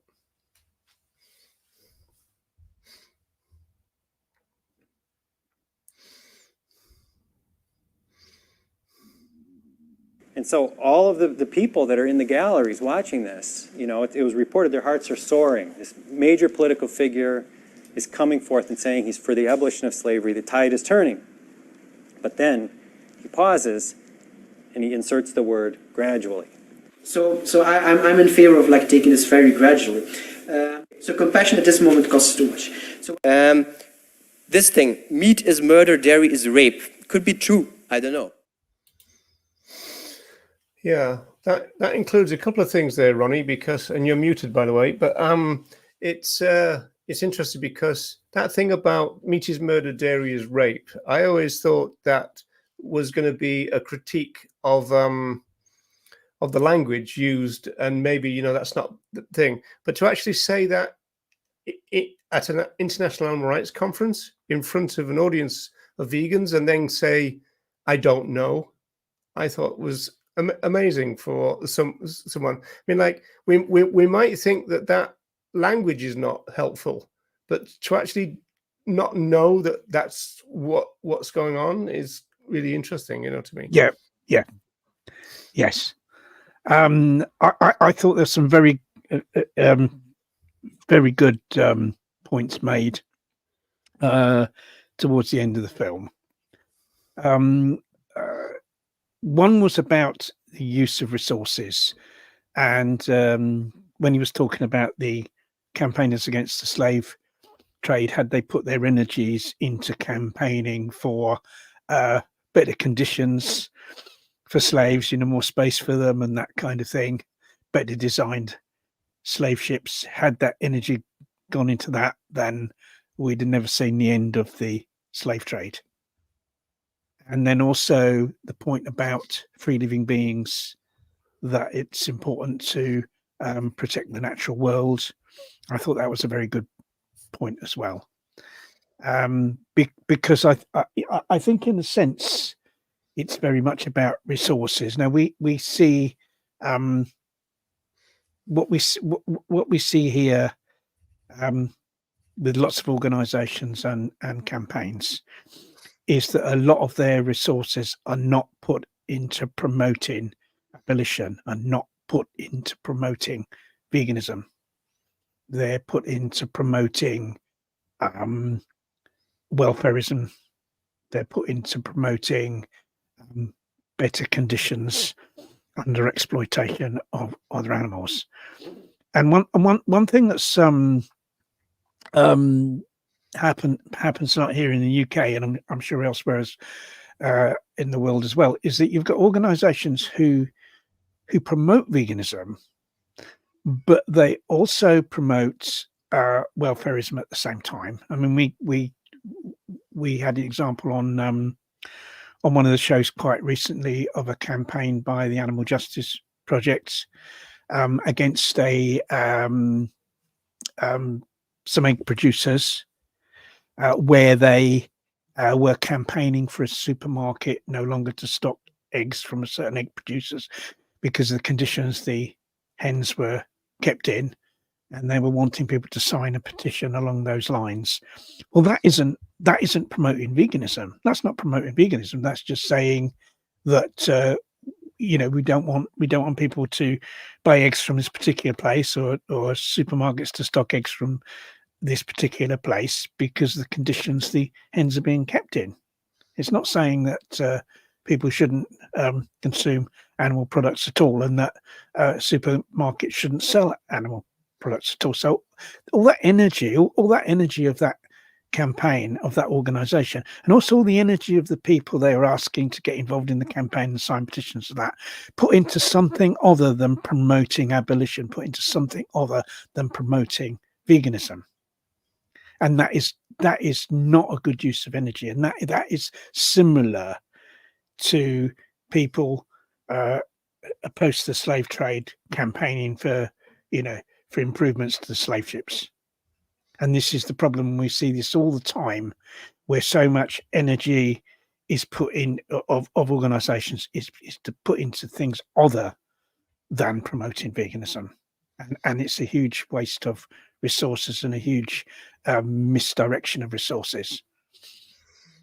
Yeah, but you've also explained in previous shows, Ronnie, the reason why it's done. So yeah, the reason why it's done is fundraising. The reason why it's done is to have these kind of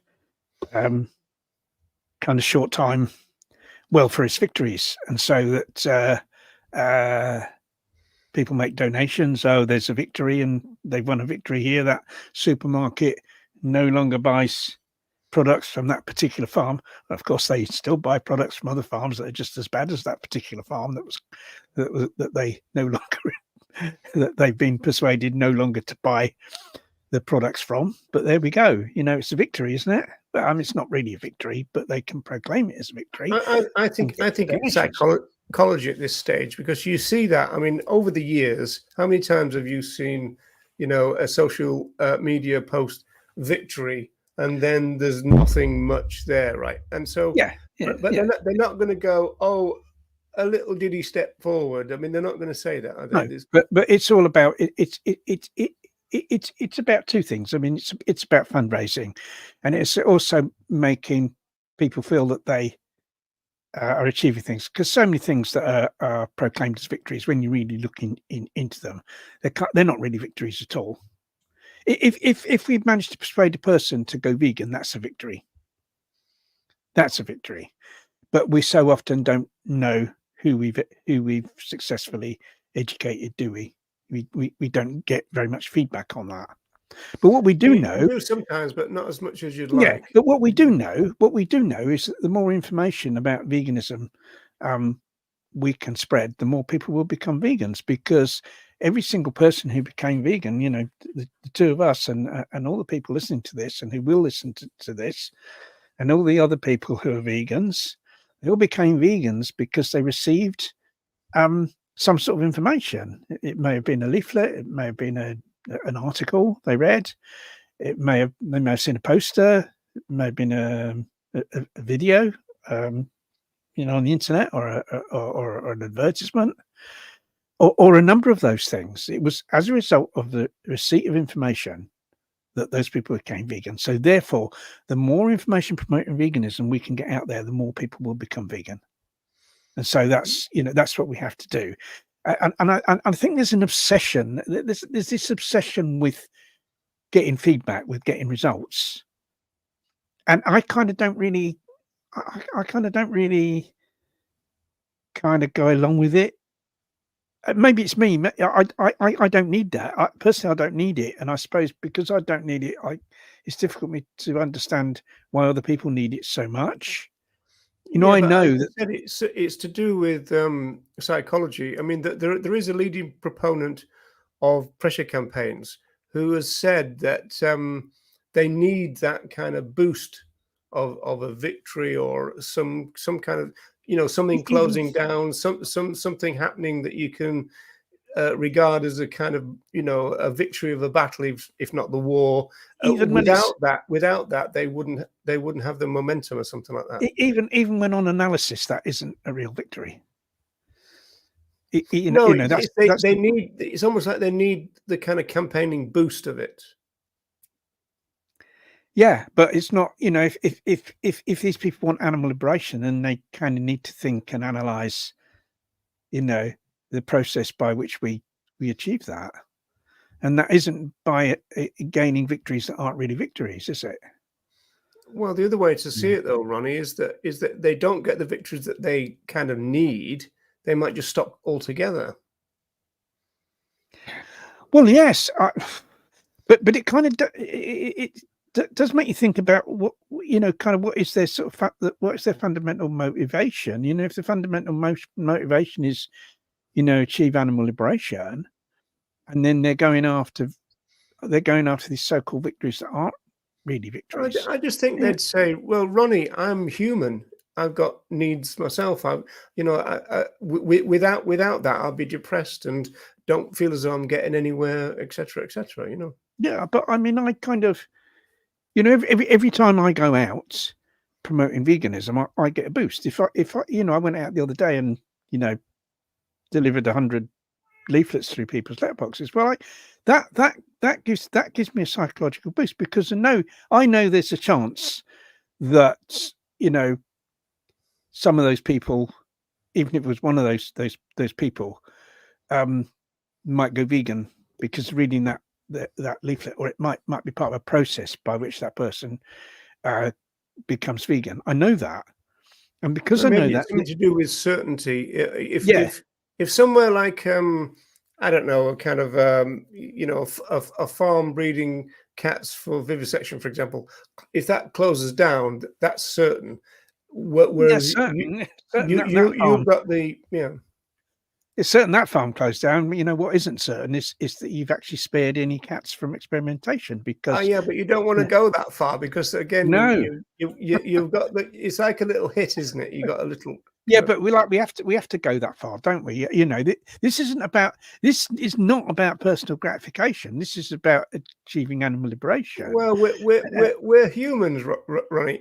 Going back to your first point, this came about softened oppression, and you put it in the way that LaVeck did it, which is kind of like we've got resources. This is Francione's point. We've got limited resources. Where are we going to put it now?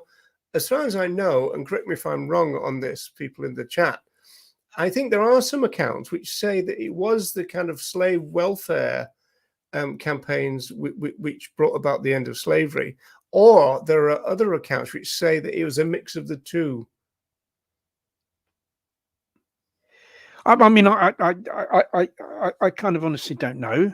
I honestly don't know, but in terms of the oppression and exploitation of other animals, like unless we actually campaign for that and say that's what we want, how that's my position. Even if it is the case that both are required, the vegans don't have to do it. If kind of vegetarian campaigning is required in some way, if reducitarian campaigning is required in some way, well, let the reducitarians and the vegetarians do that. There's far too much of this thing that vegans have got to do everything. We need a bit of animal welfare. Let's get the vegans to do it. No, let the welfarists do it. Yeah, that's right. No, my appeal is always to vegans. It's always to vegans. As vegans, we all need to be doing our best to promote veganism.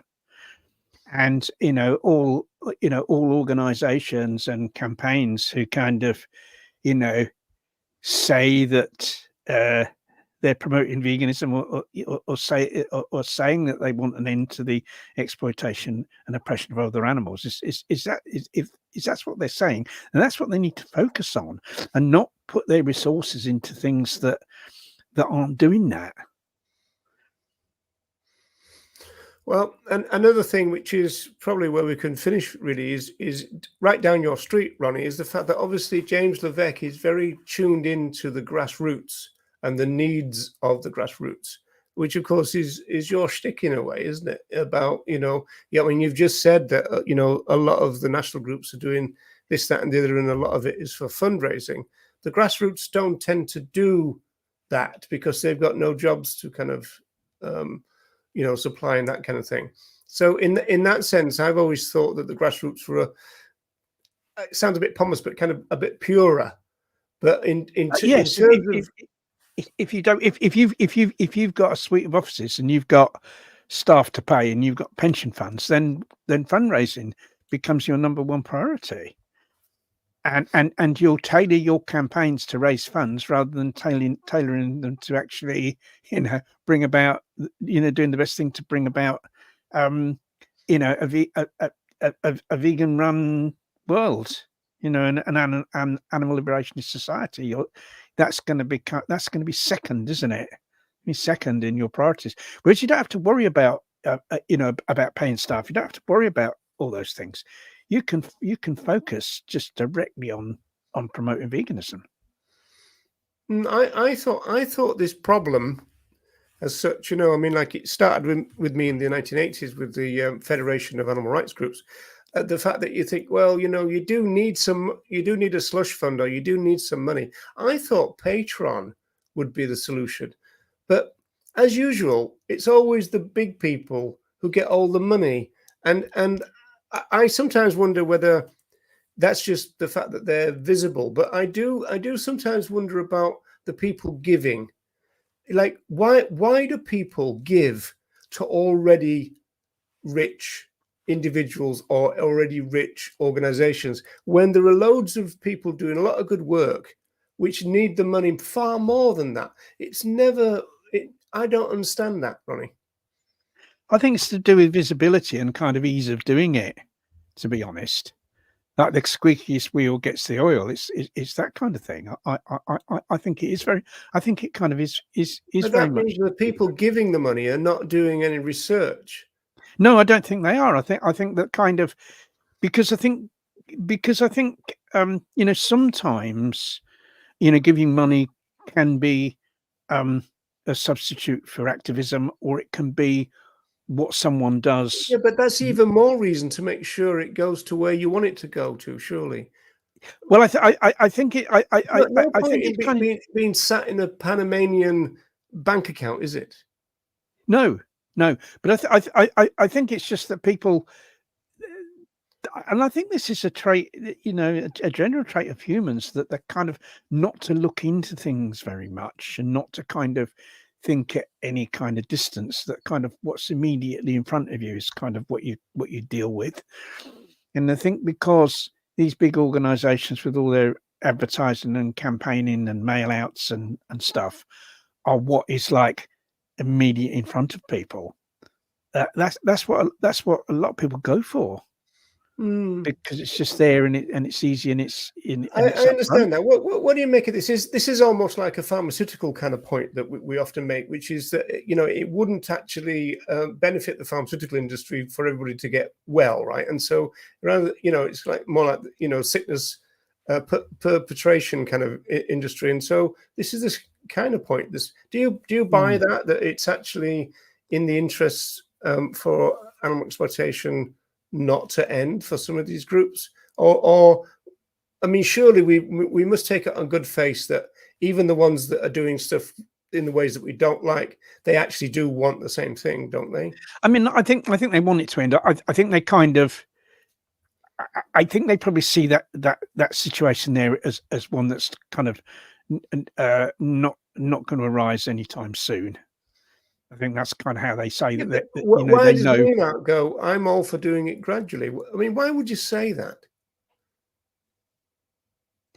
Well, whether he thinks that more people will get on board with that, does he think that people aren't going to be accepting of the vegan ethic, that they're not going to be accepting of like being told what the true situation is, and so.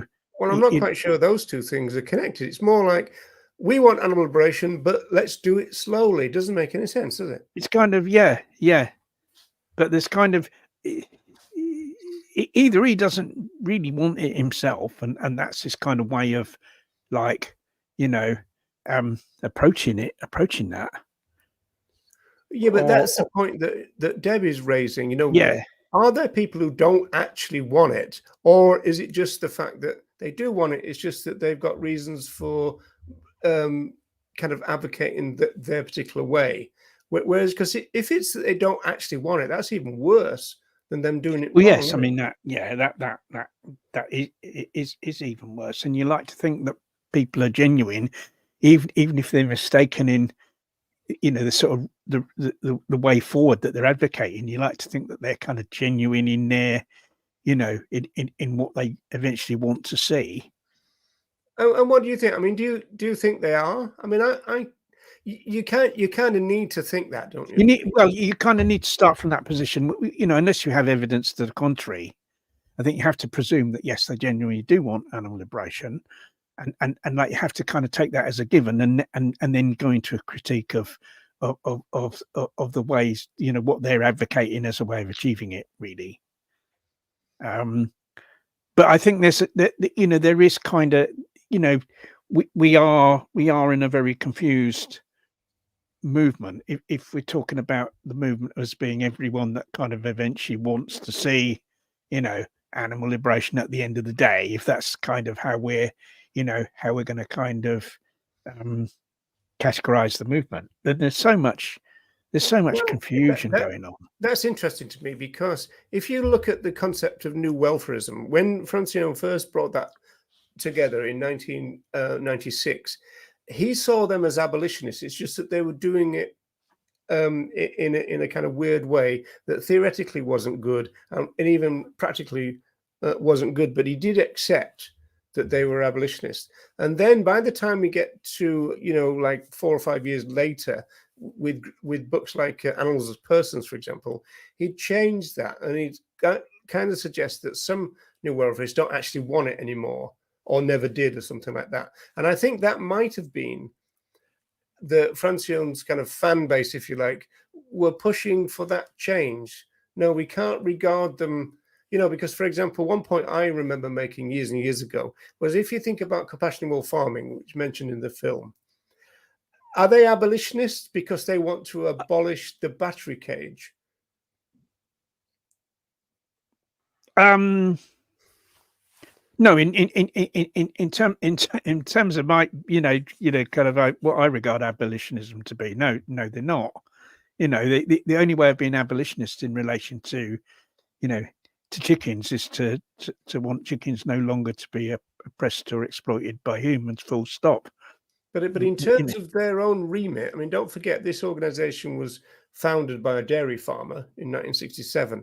So in terms of what they want, their aspiration is they wanted to abolish battery cages. Now, I think that they didn't realize that what they would get instead was so-called enriched battery cages. I don't think they thought that was going to be the case. I thought that they thought they were going to get free range. So they were opposed to intensification, but they wanted to go back to an extensive system. So in that sense, they wanted to abolish intensive farming as they saw it. They didn't get that, but that's what they wanted, right? Yes, I think that's true. But it'd be interesting to know how many of those people involved in compassion world farming are vegan, because Peter Roberts certainly wasn't vegan. He was vegetarian, wasn't vegan. That's the founder, for people who don't know. Yeah, he's the founder of Compassion World Farming. And even when I remember going to with a couple of friends, we were all involved in the ALF, and we were all vegan. And we went to take part in a television show up in the northeast, and we were all put up in this hotel, including, and there was all sorts of people from different organisations there, including Peter Roberts from Compassion in World Farming.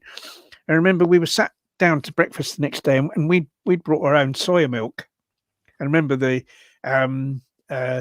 person waiting on the table was very interested in our carton of soya milk that we had on there to put, in our tea and on our cereal. What was it? Plamil, Ronnie? Do you remember? I can't remember what it was. It might have been back in those days. Yes, it might. Yeah. It might well have been. But I know It would have been White Wave. I don't think we had. No, White Wave was awful. I'd rather have the tea black than have White Wave in it. But anyway, Peter Roberts came and joined us, and had his cereal, and we offered him. We said, "Yeah, Peter, do you want some of the soy milk?" He said, "No, I'll use this." And he picked up the jug of milk and poured the milk on his cereal. Even when we'd offered him the soya milk, he still preferred to have the dairy milk. And we were kind of really disappointed in him for that. Well, he was a dairy farmer. So. Well, yeah, he had been a dairy farmer, and I think it was his kind of conscience about sending the calves off for slaughter for veal, I think, was what really got to him, and why he kind of, that makes it even worse then, isn't it? Yeah, in terms of, it kind of does, yeah. And yet, all right, so the guy's a vegetarian, but he's with three guys who are vegan, and they're offering him soya milk, but he still goes and pours dairy milk on his cornflakes, and we were kind of we were sort of we were a bit shocked about that he, there he was. We'd offered him the soy milk. Oh no, I'm going to have the dairy milk. What's going on? But whether they're the same, I don't know. Back to what you said a few minutes ago, which is that we do have a confused movement. And it's confused in all sorts of ways. And really, what we need to do is kind of ditch the crap, ditch all the other stuff, all the organisations and that say that they want animal liberation, I suppose what crap and what's good is subjective, though, isn't it? Right? Well, yeah, but ditch all the stuff that isn't about abolition, and ditch all the stuff that isn't about veganism, and concentrate on promoting veganism. But you can't, though. On encouraging vegan outreach. You said yourself they can't do that because it doesn't. It damages their fundraising.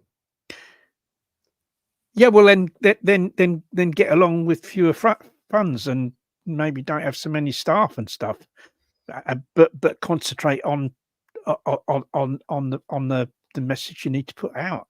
Yeah, well, when I did my time tunnel, I showed this film by Norm Phelps, and he was exactly like that. They were going, these are people called abolitionists, and they just want us to do one thing, and they ended up with this idea of one-track activism, and they saw that as a bad thing, right? Whereas the abolitionists were saying, yeah, but that's what we want. And so if everybody did that and all the resources were put into that, this is Francione's point. If back to the 1980s, when these arguments started to kind of percolate through, that we put the money into what we wanted, we would be further on. Because, vegan education, for example, we know it's this century phenomena. Now, it could have started 25 years earlier. Yes. Yeah. And we've been much further on now had it started 25 years earlier. Well, that bit is speculation, but the point is we would have started doing what we wanted earlier. We would have done. I think we can safely say we because if we look at where we are now from when we started, had that and we're having this gradual increase in vegans, not anywhere near the increase we need to see, and which we would see if far more vegans became involved in outreach. But I think we can safely say that had the effort to promote veganism started earlier, we would be further on now in terms of the number of vegans. Interesting nuance to that argument, which is, has it really helped us being where we are because of all these vegan versions of everything? And the fact is, they didn't exist back then. But have they come into existence because of the rise in veganism or the rise in interest in veganism, or is that completely separate? And so, the fact is, you've got these vegan alternatives which are not actually marketed for vegans, ironically, and so that's a kind of nuance in that argument. Yeah, I think they, when people, bring these products onto the market, they need to feel, pretty assured that, they're going to be able to sell sufficient numbers of them, and that depends on kind of having a, the more people who are vegan, the more no, the thing confidence. is, you see, the reducitarians would argue that it was the rise in reducers that was the driving force, because there's always been a lot more of those than there are of vegans. Vegans are a small market, like you say, with the fundraising. If the animal rights movement had to rely on vegans for their wages and everything, it'd be really small, and that's because the numbers of vegans are small, and so that's why they need for fundraising to go to vegetarians and reducers. It's exactly the same with these firms. I think on vegans. I think that probably depends on the organization. I mean, I think a group like Compassion in World Farming would probably rely a lot on vegetarians, for their donations, and other groups that kind of more openly promote veganism, they probably rely more on vegans, to send the money. But I think it's, but then you see the more vegans you have, in a sense, the more reducitarians you get as well, because the more people out there kind of promoting veganism, you're going to get these people that kind of become interested but feel they can't go all the way, and so then they become reducitarians and flexitarians and all these other things. So the one kind of drives the other. Well, that would be an interesting research thing. Would reducitarians say, "Oh, I'm on the way to vegan," or would that not even enter their mind? They're just reducitarians, full stop. That would be an interesting. I think part of what's happening when you promote veganism could result in people becoming reducitarians. If they kind of but that doesn't answer that question, though, Ronnie. Are they reducitarian and then go, right, that's me, done, or are they thinking, well, that sounds like a good idea, i.e., veganism? I think it's probably a combination of both. I think there are people that say, being vegan is the ideal, or adopting a vegan friendly diet is the ideal. I can't do that, so it'd be a great research thing. The only problem with that particular research thing, is that you'd be relying on people telling the truth, which is always the problem with if it was done by somebody who was obviously from a animal advocacy thing, a lot more people are going to say, oh yeah, well, I've got veganism in the back of my mind and that's where I'm going, because they know that's what you want them to say, right? And so it kind of like question of bias and all that would really come into that kind of stuff. Yeah, I think another thing is that people, I think people can make their mind up to do something and then kind of put it on the back burner because of lots of other things that are going on in their life. Yeah, I want to do that, but I'm going to kind of, when I've got time to think about it and work it out, I'll do that. I mean, I do it myself in terms of things that, because I'm always looking at ways of. Yeah, you never did buy that roller, did you, Ronnie? The roller. Yeah. The Rolls Royce. Oh no, no, I didn't. No. Do you think this is true? This thing about pre-vegans, I've heard that phrase, but pregans, have you heard that? Well, I haven't really. Presumably, it's people that kind of, are wanting to be vegans and are like kind of thinking. Well, yeah, but I mean, Stupid Vegan World is saying that they identify as pre-vegans, or pregans, but I've not heard that phrase Yeah, before. yeah. But you see, I think there are people like I was saying. I kind of tend to do it with this. I'm always looking at ways of being kind of more eco-friendly, and so I, something will attract my attention. I think, oh, I need to look into that and see if, how I can make those changes, right? Because I'm so busy with other things. I think, well, I'll kind of come back to that because I need to look into it, and then what happens? It can take a while to look into that because of all the other things going on. And I think this is another, I think that in terms of veganism, that is an argument for constantly repeating the vegan message and constantly promoting veganism everywhere, because then that reminds people, if somebody says, yeah, oh yeah, like I kind of need to, It's like I need to think advertising, about isn't that. it? I need to look at that. And then you kind of, you jog their memory. Oh yeah, I need to really get round to kind of doing that,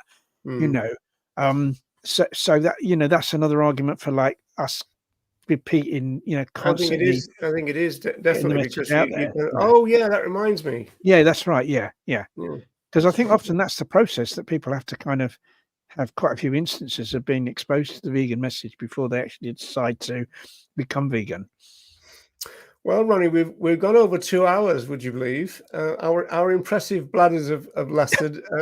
Yeah, I don't know how long mine can hold out now. This has never happened before. I've actually got an important meeting coming up in a few minutes, so I'm going to go.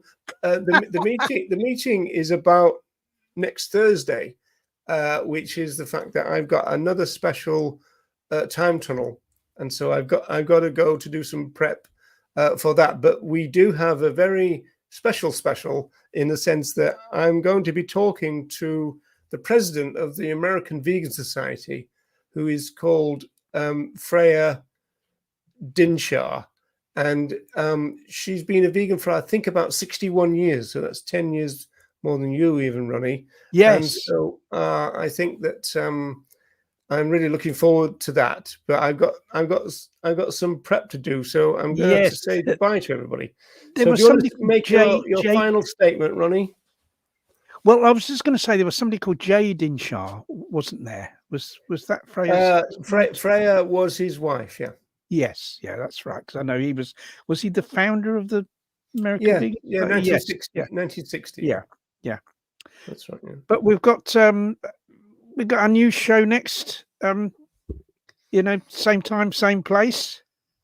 Yeah, we're going to look at. There's some news today about the Scottish government and hunting, so that might come up, but we'll see. We're not sure yet. Yes, but, we'll probably talk about that. Yeah, we probably will, depending on a particular factor, though. Ronnie, we'll be back next week if we are still alive.